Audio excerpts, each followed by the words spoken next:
All right, welcome back here to the Hill on News Nation. So just a little while ago, while in New York, President Biden said that a ceasefire is close, potentially, between Israel and Hamas. Watch. My national security advisor tells me that we're close. We're close. It's not done yet. And my hope is by next Monday, we'll have a ceasefire.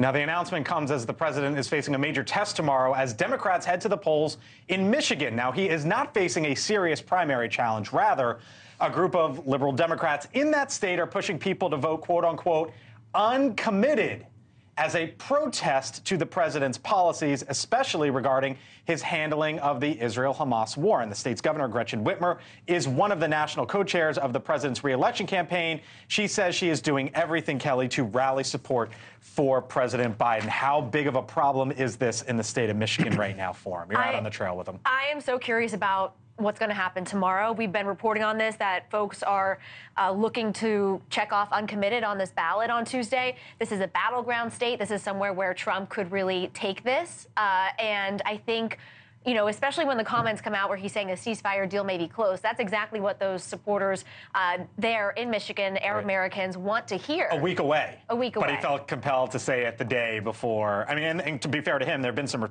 reports on the matter, but he came out here the day before the primary. You worried about this? Part of the thing here is in 2016, as Chris knows, 10,000 votes, a little less than 10,000 votes separated. So they're trying to get 10,000 uncommitted votes against the president to send him a message that this could lose in Michigan. Message received. Okay. Lots of Democrats, lots of union workers there. If they get 10,000 votes, it's not going to make a difference because Biden's the only one on the ballot. And between now and November, we're going to make peace with the Arab Democrats or Arab American Democrats. They can send the message, but those aren't enough votes to make a difference, even in Michigan between now and November.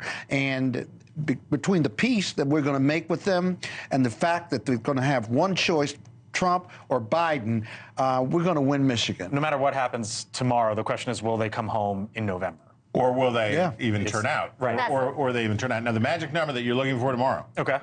15%. Okay. So they say that their goal is 10%. But delegate rules say that if they hit 15%, then they get a delegate. And if they can manage to achieve one delegate at 15% of the vote and are viable, that creates some weird momentum. And now there's a free radical on the floor at the Democratic convention. Okay. And thank you for watching. And make sure you go to joinnn.com to find News Nation on your television provider. And don't forget to click the red subscribe button below to get more of News Nation's fact-driven, unbiased coverage.